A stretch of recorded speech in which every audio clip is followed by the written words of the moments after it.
school, like you just said. Will you address that afterward? Yeah, and actually I'll talk about it in great. safe routes, like where we were prioritizing Yeah. investment. I would say no, it doesn't. Like we're not looking at a street and being like, oh, this is easier, let's go there. It's more about the use of the street. Is it serving a school? Is it serving a bunch of shopping? Is it, a high use street for all modes? That's where the kind of investment focus is. And I could speak to the citywide pet plan, and I didn't bring that with me today.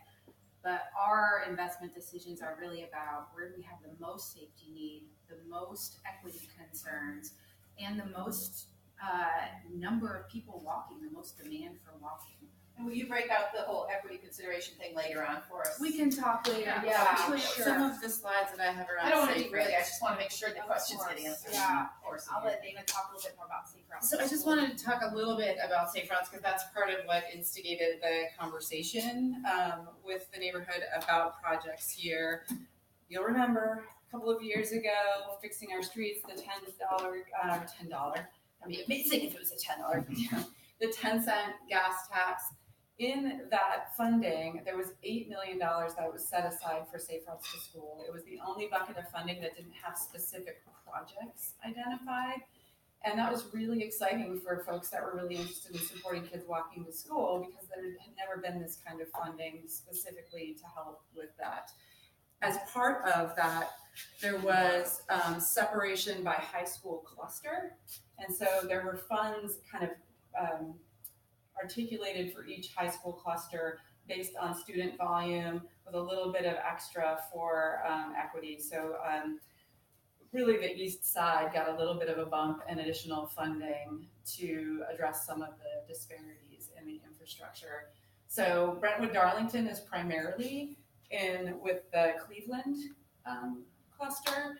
And when I'll go a little bit into projects, when we looked at the priorities. We're actually pretty evenly split, Franklin and Cleveland. Yes. It's weird. It's like, here's your neighborhood. It's crossing this weird little, this little chunk that goes in there. The schools that we focused on in your neighborhood were Whitman and Lane. And then the other school in the Cleveland cluster that was focused on was Grout. And those were based on really high equity scores. So the fact that those schools have higher numbers of students that receive free and reduced lunch and higher numbers of students of color. So within that, we did a year-long planning process where we did 8 open houses within PPS, another in Park Rose, and then some school-based outreach in David Douglas, and identified what we're referring to. I know this map's a little hard to look at, but what I wanted to pull out for you on this one is that this is online, and it's something that we're updating regularly, so you can go in and you can zoom in on an individual school, on your neighborhood. You can look at it by high school cluster, and really get a sense of where the projects were identified. The process that we went through, what we wanted to do was identify routes that we could prioritize within each neighborhood. When we looked at the needs around each school, the way that the city used to address safe routes to school was we look about a half mile to a quarter mile around the school. We'd identify every single kind of pedestrian gap that was missing. And that was yielding somewhere between a $10 to $20 million project list per school. Recognizing again that we have about 115 public schools in the city, that sort of exponentially gets to a point where it's difficult for us to focus our energies. So what we did with this process was looked at how do we focus on routes that are getting kids to school within each neighborhood, and then identify the deficiencies. Citywide, the 2 things that came up as the biggest priorities were crossings. Crossings was the #1 priority for concerns about getting kids to school, and then missing sidewalks or missing walkways. So I encourage you to check out this map, and then I have a kind of a version of it in the back that we can look at later. Do you have a question? Yeah, I've seen a lot of development in this area. And I'm curious, whatever happened to knocking on the doors with a petition to get this stuff done? We're working on that. Yeah. And I we haven't seen did a 1,000 anybody signature come around my petition area. 2 years ago for exactly this. We did. If we missed you, we're sorry, and we will make it right. I've got your number. Okay? Great. No, you're right, Jack, you're right. That's a very important thing, thank you. And will the city allow us to put in a good street and sidewalks and curb? Absolutely. Careful. You mean Careful, our, Careful. allow us, what does that When mean? they put Are my you gonna pay sewer for it? down Lexington Street there, Yeah. they would not allow us to put in a good street. I don't know the specifics So, of that Are you project. referring to neighbors collectively coming together to fund a paving of a street? Yes. Or- Yeah, and it, yeah, I've heard that. The city would not allow us to do that. Pay for it themselves. To come For with themselves. like a local improvement district? They Like the neighbors Oh, come together. yeah, we Yes. actually can't let you do it They yourself. said there was not enough room from property line to property line. Yeah, I'm sorry, without knowing kind of the details of it, it's hard for me to say why. The only that way wasn't- we could get curbs and sidewalks in down there was to have their so-called cheap and skinny streets. Probably because there wasn't right of way of it? There Oh, wasn't, go I would assume it meant, or just based on what you're saying, I'm guessing there wasn't public right of way to do it. Like, we didn't own enough property to do it. We didn't have, that's what they said. They said we didn't have enough public right of way. So as a neighborhood, association, we're really interested in hearing people's input, so Yeah. we'd be happy to talk with you offline and get some more And when thoughts, okay? this area from Ogden North and 52nd to 45th, they put in the cheap skinny streets in there. And I had some friends that lived on the corner of 48th and Ogden. Everybody that they talked to was against that skinny streets. The city said the majority of the people that we contacted wanted them, you're gonna get them, and they got them. And the only, Again, I can't comment on that. So I don't think that we should have a deep discussion about something that I don't know anything about. But if you'd like me to dig into it further and find out and get back to you, I can do that. Yeah. I can find out about the history of it. Would that be helpful? Yeah. Okay. So as we looked at the projects, you saw that map. It's very colorful. There's projects all over the city.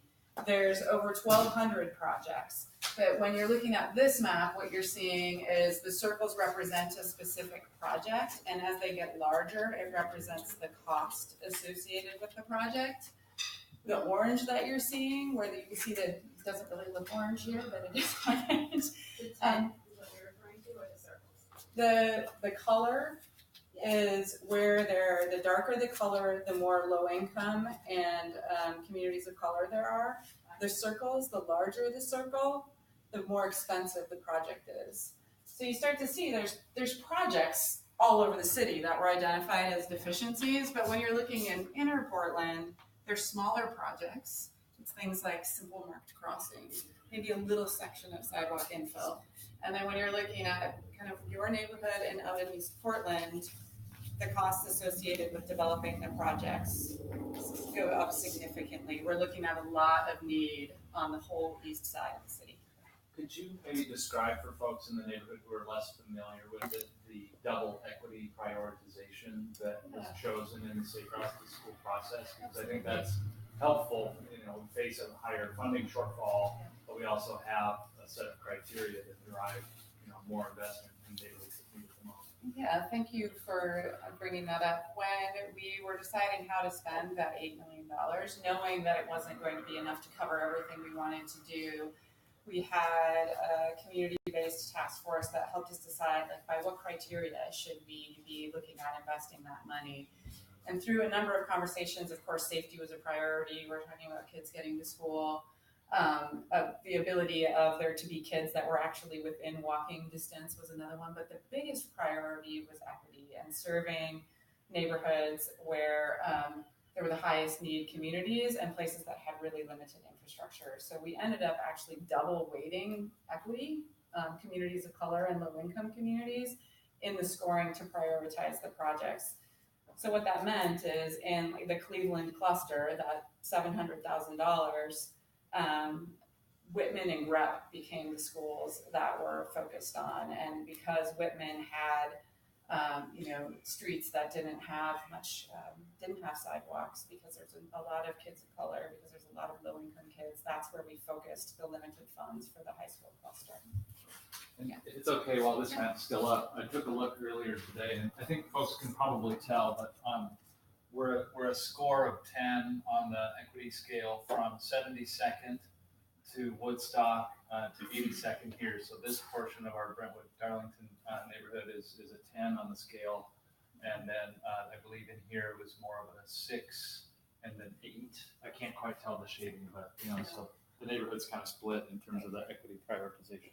So what's that meant outside of the Fixing Our Streets funds is, as we've looked at other sources of funding, there's state level funding now for Safe Routes to School. And when we put in applications for those funds, we looked really just at East Portland projects. You'll notice that Southwest Portland also has very big circles, really limited infrastructure, but it does not have high levels of low income populations and communities of color. So that equity score has really kind of swayed where we're focusing our investments. Isn't the Southwest area also getting system development charges in the Tyrone Creek area? Is that? There was 3 projects chosen: Cully, Division Midland, and for the gravel streets. Mm-hmm. Yes. No, they're getting paving. Minimal. So yeah. It's not that there's no projects happening in Southwest. I'm talking about Safe Routes to School focused infrastructure. There's certainly investment happening in that part of the city. So just to give a little bit of framing, as Michelle did, we identified, over 1,200 projects. When we looked at that $8 million worth of funding that we had, it funded about 88 projects. Another almost 70 projects were funded through other projects that were happening, some of which is the funds that are coming here to Brentwood-Darlington from Metro Regional Flexible Funds. I believe that funding is just starting to come for this 3-year cycle, and so the design work and essentially the design work to fix the sidewalks on Flavel and Duke is getting underway. What that translated to was about $250 million worth of projects just on those prioritized routes to school.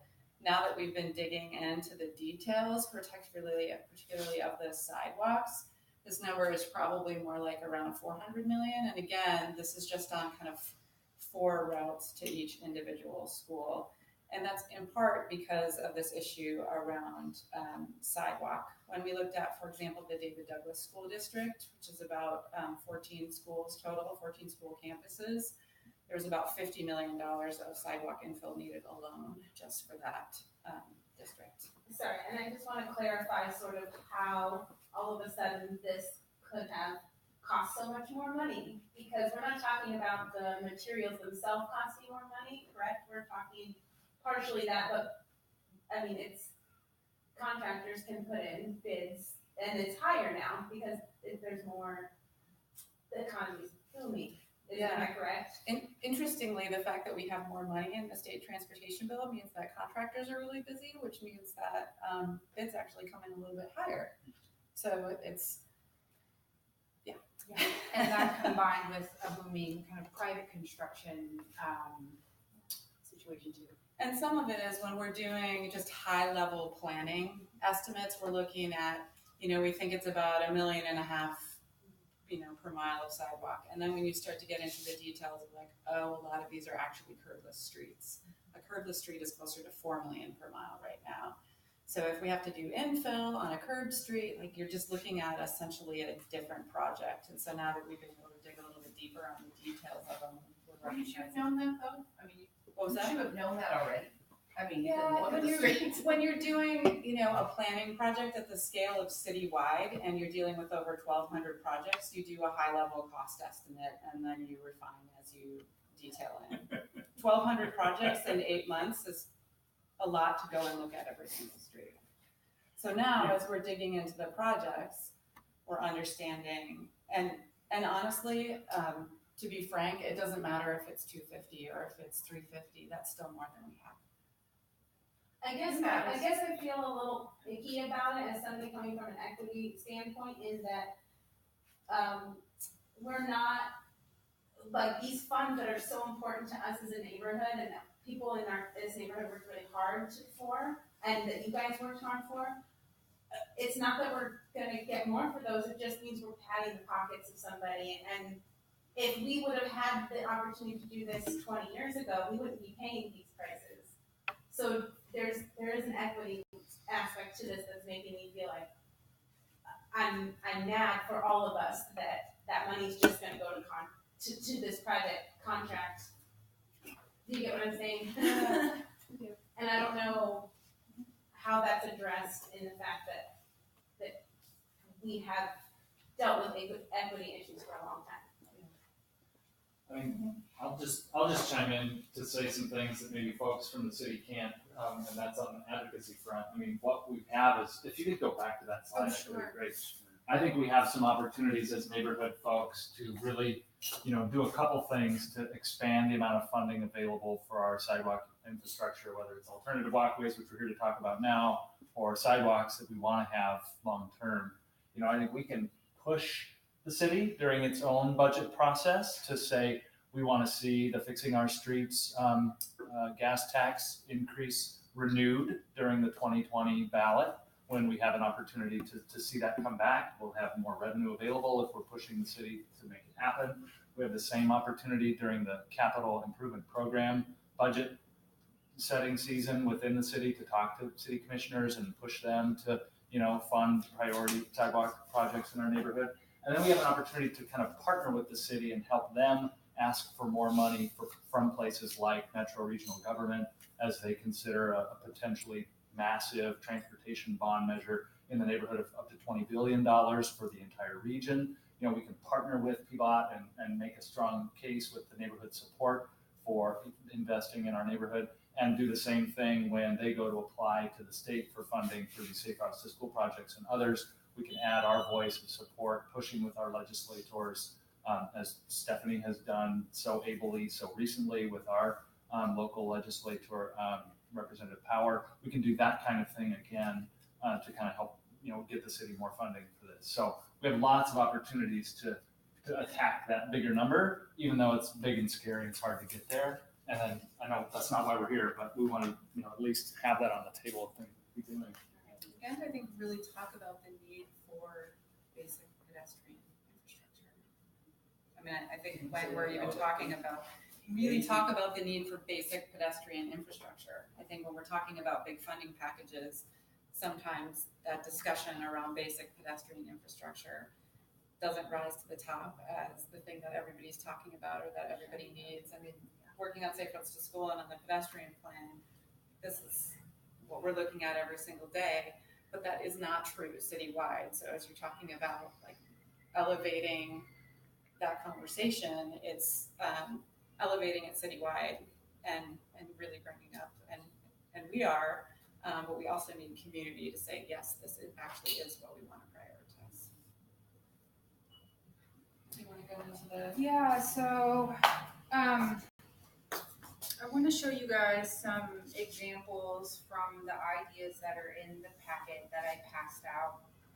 And a lot of these alternative walkway ideas really are intended to provide us something today while we're continuing to work on raising the dollars we need to get permanent sidewalks in our neighborhoods. It's not an either or. It's not. Let's be clear. This is not intended to say that we don't want sidewalks. This is intended to say that the investment need is huge and we want to make it better and safer for people to walk. Yes. Can we do something to give this man a place to walk, your kids a place to walk? This is not okay. And I don't want to tell you and other people that we have to wait 10 more years to fundraise to get a sidewalk. So this is all in the pedestrian plan again. We're making a policy statement that we want to look for cost-effective, creative solutions to provide walking improvements today. And one of these ideas in the pedestrian plan is lower cost sidewalks or lower cost walking paths as interim solutions. So I'm going to walk you through a couple of the types of concepts we have in your packet. And some of the thinking that we put into which kinds of places might these ideas be appropriate for, which places would they not be appropriate for, and then hopefully start a conversation with you guys about what you would think about something like this as an interim solution in your neighborhood. So this is an image from Seattle. This is a Safe Routes to School improvement in Seattle, where on this roadway they had a paved shoulder where cars were parking along the side, just like on the other side of the street. And they went in and doweled in some curb, removed the parking, and turned that parking lane into a protected walk path so that the kids could walk to their school. This is directly connecting to the school. So the trade-off here is a loss of parking. But it was a decision that the neighborhood and the people living on this street made that, and frankly the city made, that it was worth losing a few parking spaces to provide a protected, safe place for kids to walk. Yes. Just to, is something like this on the street itself, would there need to be, like, is this something that would work on something like 72nd, or does it need to be a side street? Like, what's Thanks for asking. That's that kind of, I think, segues to the materials in your packet. So what we've done is we've gone in and given some thought to the types of streets where each of these treatments is appropriate. So what you see on the screen now doesn't have protection. It has just a painted line. It's a painted shoulder that's intended to serve as a pedestrian walking space. Something like this with no physical stuff between the person walking and the vehicle, we're saying really should be only considered on a local residential street where we have low volumes and where speeds are low. Once you get, and so a couple of images of that, this is from Detroit, Oregon, just a space for a person to be that's not the car space. I have a question about when you say low volume. Yes. You mean low volume Cars, vehicle traffic. Because like Auckland's a good example, you have a high volume of pedestrians. Yes. But then a low volume of. We're talking about volume of cars because the type of separation and protection that you provide for the person walking really needs to be tied to the amount of vehicle traffic that you have to contend with. That can be as many pedestrians as you Yes, want. yes. The more pedestrians, the better. Here's another example. This is here in Portland and Southwest Portland. There are a lot of these shoulder walkways in Southwest Portland. Now, again, this is something that we think should really be applied on low volume local streets. Once you get above 3,000 cars a day, above 20 miles an hour, above a local street, we really want to see something physical between the person walking and the person driving. And just for context, this would be like 52nd, 72nd. Yes. What streets in our neighborhood does this apply to? I was looking at 60th, like as, again, Safe Routes to School, once you get past Flavel, there's that little bit of sidewalk that goes up to Lane, but south of Flavel, there's nothing there. And so is something like this an opportunity in the short term to get kids that are trying to access Lane, at least some space that's delineated? What's your definition of short term? I would say the reality of, $4 million per mile, we're talking 10 years before we get another giant sidewalk investment. And knowing, for example, the regional flexible funds, this community rallied, but now it's been 3 years. The funding's just come available. We're just getting into design. We're going to be probably in construction in the 2021 construction season. The kids that are at Lane will be long gone. So, I'm, again, as someone who's really advocating for those kids that are there right now and the kids that will be there soon, trying to figure out, do we have opportunities in the short term knowing that even if we get a big grant, it takes multiple years to get that through a process. And that, that's gonna continue. I mean, we will continue, Michelle and I will continue to doggedly get more money for sidewalks and pedestrian infrastructure. You can count on me for that. But it takes a long time.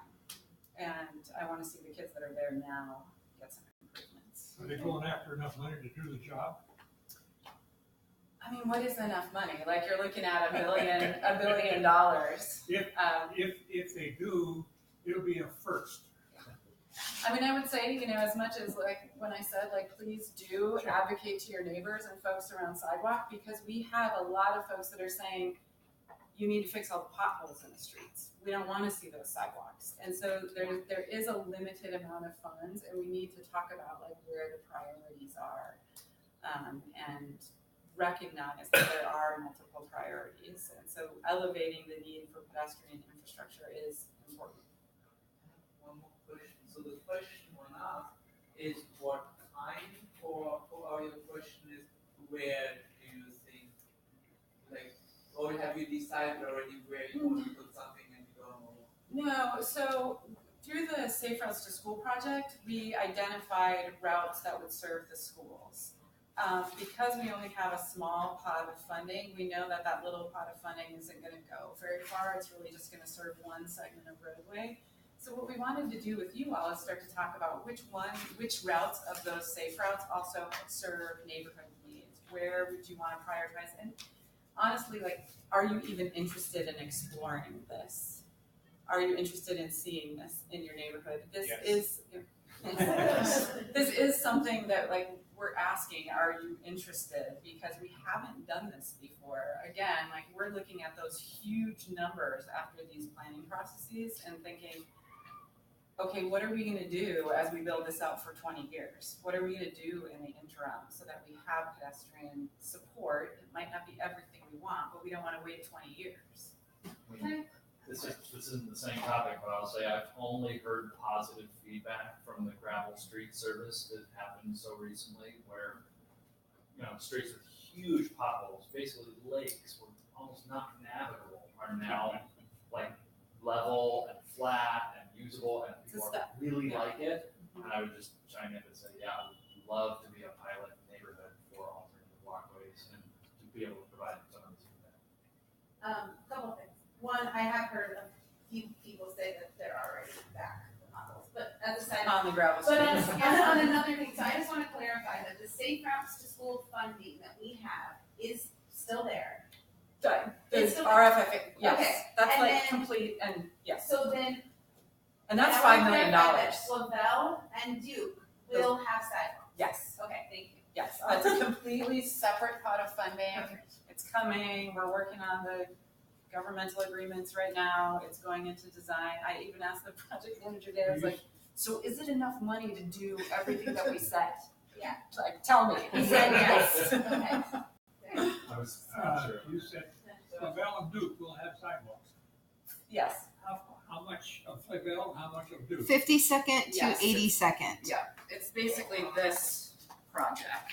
And There's again, this neighborhood Yeah. rallied and got this money. Yep.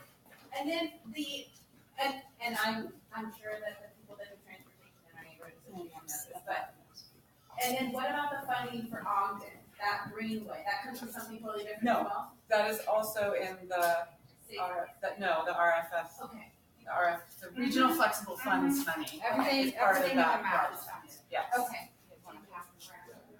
And that ties into something I was thinking, like, you talked about schools, but they're also like, kids, is a good example where there's park attaches, right? And there are other situations like that, maybe those, where kids go all day, to, Absolutely. and I think those would be great to prioritize. Yeah.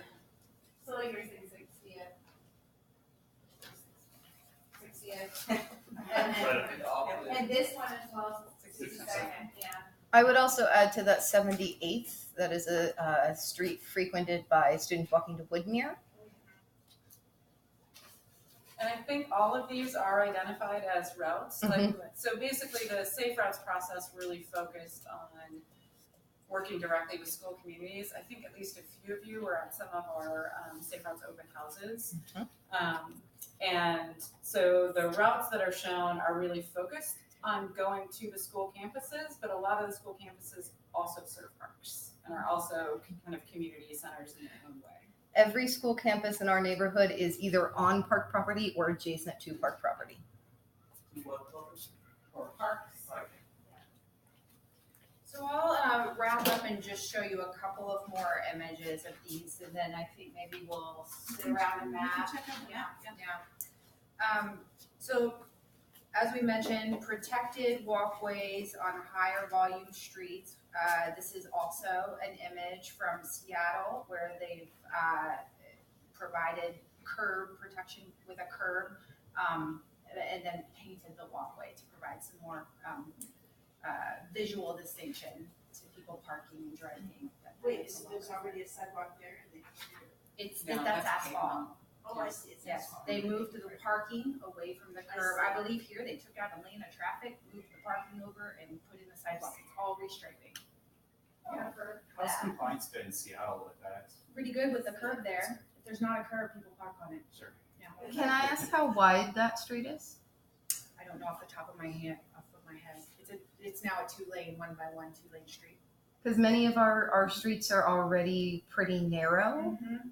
So this would turn a lot of them into the queuing streets, which could Potentially, or we don't show this as an example, but one of the things we've talked about, we're looking at an alternative up in Cully, is adding some pavement and painting that. It's not as cheap as just putting in this, but it's not the same as having to build out a curb and the stormwater associated with it. So recognizing that some streets, if the volumes are too high, the queuing is not, that's just not something that we would want. It's going to create potentially other unsafe behavior.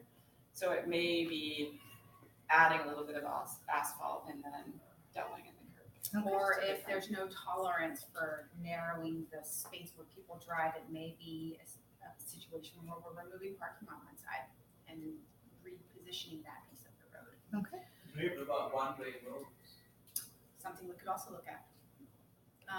That when we Does it get mean- to changing circulation like that, that really requires a lot of buy-in from the people who live on and around the street.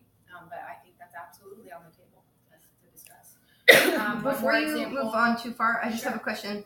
How does this apply to roads where we've been told that crossings are unsafe because the traffic volume and speed is too high, but it is a road that is frequented by pedestrians and really needs this protection?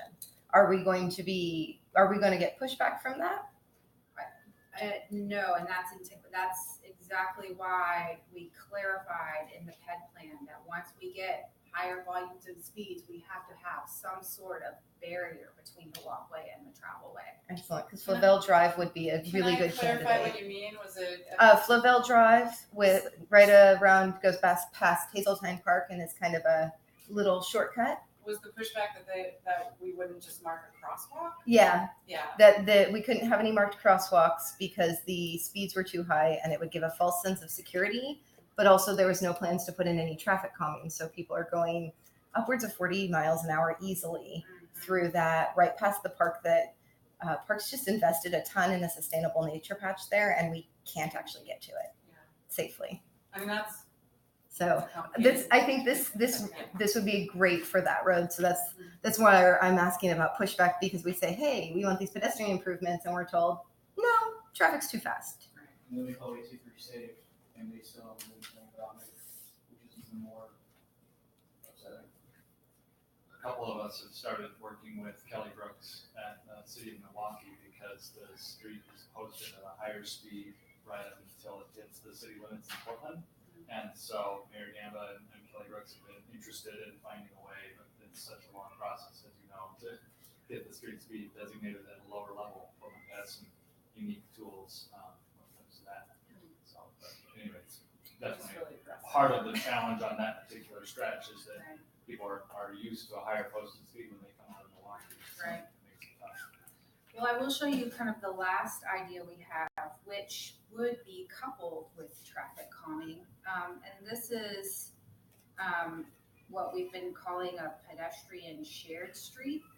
Now, this is this doesn't provide a separated space for a person to walk, but on the suggestion here is that on a local street with very low volumes, very, very low volumes, like less than 500 vehicles a day, which is about as low as you get, if you change the speed limit down to 15 miles an hour, and if you provide speed bumps to slow people down, could we designate a street as a shared space where people can walk in the street?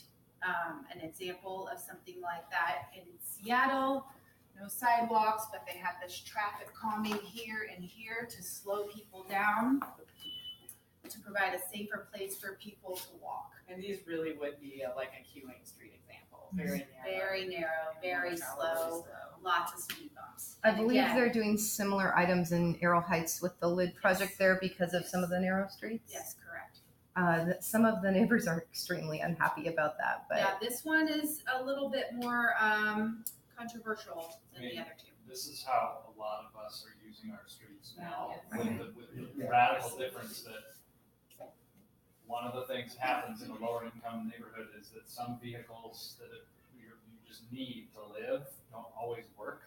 And so a lot of houses out here have more than 2 or 3 or 4 vehicles per house, and they just completely fill the sides of the streets. Now, that may provide a little bit of like narrowing or calming, but there's nowhere to go because there's just cars You have to walk parked in the on middle. the sides of the street like this. Doesn't look like this. Right, it's But- more This full. is what we do now in Ogden. This is Ogden, Mhm. but not 15 miles per hour. Right, and that's the difference is with Yeah. this, what the pedestrian improvement is speed bumps, lowered speeds, lots of signage to drive super slow. That's the I pedestrian. think in the past we've asked for speed bumps and we've been told that those are also expensive, so when we see them being copied and pasted on streets like maybe 57 where I live, between Tenino and I don't even know what street north is, I don't use it, but before it gets to the, freshly graveled street, I can't help but think that like, wow, people have been asking for this on 62nd for probably a very long time, and so now when we see it on the lowest model here, it's kind of like, maybe we have speed bumps to go around, just here, take your speed bumps now, it's very confusing. I think the clarification would be that this would be delivered as an interim pedestrian improvement. Slowing the cars, slowing the traffic would be our attempt to make the street safer to walk while we're waiting for sidewalk money. you have a question over there. Is there parking allowed on the right and the left? It looks Yes, you like can there- see cars parked here, cars Yeah. parked here. They just use the paint lines to make the street seem as narrow as possible as a way to have calm drivers and slow speeds. And that curve in that is supposed to make things, so for drivers to like pay attention better. Yes, it's like this, yes. So it's not- I hope they are. If they're not paying attention, we just get ran over, right? This need to be paired with some culture change campaigns. Yeah. Some community engagement would complement this. Right. Because this is not how people behave on the street. Right, I agree. I recognize that like this is how most of the streets are operating. Most of the streets that we've designated as primary routes for safe routes. We're not saying they're safe routes right now. This is what they look like, but they are wider. They are 2 lanes. People are walking in them. So this is, there's a limited application for this, but this is one of the options depending on how narrow the street is, depending on what's going on with that neighborhood, depending on if it's connecting multiple things. It's just another way that we can look at slowing speeds. We have very few 15 mile per hour streets. Yeah, and it's because we have to meet very narrow definitions by state statute to sign it at 15. One of them being that it has to be less than 18 feet drivable, and you have to sign it. And so there are some like really specific parameters that's part of what the striping and things does. It allows the city right now to sign it at 15. Are you all aware that we actually don't have authority to set speeds on streets in the city of Portland, but the state sets the speeds? Yeah. That was changed. What changed to allow a 5 mile an hour reduction from the posted speed? From the statutory speed, From the statutory. which is 25 in the state. So we have the authority on local streets and residence districts to drop it by 5 miles per hour from the state statutory speed. I thought that authorization applied also to our existing neighborhood greenways that are posted at 20 miles per hour. It would at some point in the future allow us to drop them to 15 using the same authorization, Potentially. but that's not clear. You're not sure. It's not clear right now, just so you all know, one of the things that we're trying to do is work with the state legislature on a bill to give ODOT the authority to delegate authority to Portland and other cities to set our own speeds based on parameters that will have to be agreed upon at the state. But it would give us a lot more flexibility to drop speeds on streets throughout the city. I mean, honestly, we are really concerned about these streets, but our highest crash streets are our big streets like Division, where the speeds are really high and we have a lot of fatal and serious crashes. And right now we have really limited ability to drop speeds on those streets. So it's both looking at local streets and larger streets. Outer Division. Outer Division is the place where we have serious and fatal crashes, East Portland. Now, if we did something like this, would what kind of help would PBOT be giving the neighborhood to communicate this to our neighbors in multiple languages? We could do translation. I mean, I think if we were going to do a project like this, we would probably want to have, I don't know, a series of block parties plus, a kind of neighborhood-wide communication. We could do, I think translation only goes so far. We'd have to look at who are the community leaders that are working with those different language groups in the neighborhood and try to get them information in ways that make sense for them. Sometimes it isn't translated materials. So I think it would be, probably a myriad of things. So essentially, from what I understand and what I can guess, is that what would go into a street like this, which is probably like a street like mine, is that this is probably going to be a long-term deal. This is not, there's nothing short-term about this. It's not like the sidewalk ferry comes around in 20 years and then all this somehow goes away, right? There was a sidewalk ferry. Well, exactly. So this is pretty much a signed seal delivery for a low volume street that's probably going to be long-term value. If you have a street that's less than 500 cars a day, given the scale of need in the city, if you're thinking 10 or 15 years is long-term, I would say, yeah, if your street is less than 500 cars a day and not serving like a major park, a school, that isn't a place where we're going to prioritize sidewalk investment. I think that's fair. I think this visual example with advisory shoulders is perfect for our neighbors' children that go to Franklin High School on Woodward there. It's a real space-constrained environment, much like this picture. And this is needed today there on Woodward from 60th to 64. Yeah. That's a green way. It is a green way. Mm-hmm. It's interesting. So I know we set ourselves up with about 90 minutes for tonight. That means we've got about a half hour left in our sort of scheduled time. How best can we continue to give you feedback that's helpful? We don't need to change the format. This seems to be working, but I just want to make sure that you're able to leave with some clear message from the folks who are here, and then we may be able to take this conversation and extend it a little bit deeper into the community, have some more conversations, provide some more feedback. But I just want to kind of help us make the most of our next 30 minutes. Yeah, I think from the Safe Routes to School perspective, we have a little bit of funding. We have about $200,000, which isn't going to get us sidewalk, but that we'd like to invest for Whitman or Lane, really, because it's based on the Cleveland cluster, although lane is technically Franklin. It's confusing, but for this neighborhood. And what we like to do is understand if you're interested in exploring the alternative walkways, or if we should rethink and try to focus that on crossings. We need to use those funds towards improvements for safe routes to school.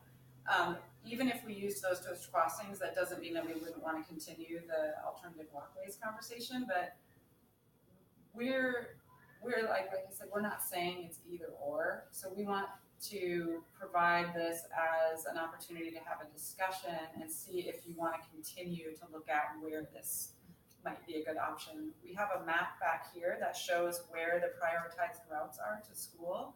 I'd love people to weigh in, like, yes, this seems like a great place to explore this, or no, and then we'll continue to have conversations with the school community. Those would be good. Yeah. How much can 200,000? You're saying 200,000 to do some of these ideas, some of these alternative walkways. Yeah, We're we talking give one.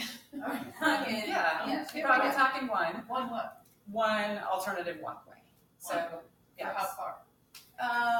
I mean, I don't know if you We're still, this is so new to us, we're still figuring out how much it costs, so I can't give you a definitive answer. But you said one. Or is that for real? So we're talking about. with $200,000. That doesn't mean that. That doesn't mean that if we, if you're working with your neighborhood and say, yes, we want to explore this on other streets, we can continue to look for other funds. These are funds that I have right now that I can use towards improvements to help kids going to Whitman. That's the thing that I can say definitively we have. But if we want to explore other options, I mean, like I said, I keep thinking about 60th just because it's, a direct route to Lane and it's super challenging. I can't imagine a priority more higher than the safety of the children of the neighborhood. So that just say yes, clearly, to answer your question. Yeah. And I think that what people are struggling with is how far does that go? So what a suggestion I would offer is maybe come up with a couple of $200,000 projects. So this street on Whitman with an alternative walkway, or this amount of crossings, or this many blocks. Maybe give us 3 to 5. Yeah. And then as a neighborhood and a community, we can come together and say, oh, we'd really like these protections on 60th, or these crossings are way more important right now. And then we'll pursue funds for these other ones. How does the neighborhood association typically go back and forth with the schools on communication? Because we sort of end up working with you all separately a lot of the time, and in this particular case, we don't want that. We want it to be something that's. We're pretty dialed into Woodmere and Lane. We're still, they had a PTA turnover at Whitman, so we're still getting our feet there. But there are some lovely community members now on their PTA, and we are in communication with their principal when needed. So if for that kind of discussion, we could offer this community space here. Great. And host a Whitman community meeting. So we could go back to the map if people are interested and just sort of identify these are some places that let's stretch around, move around the room.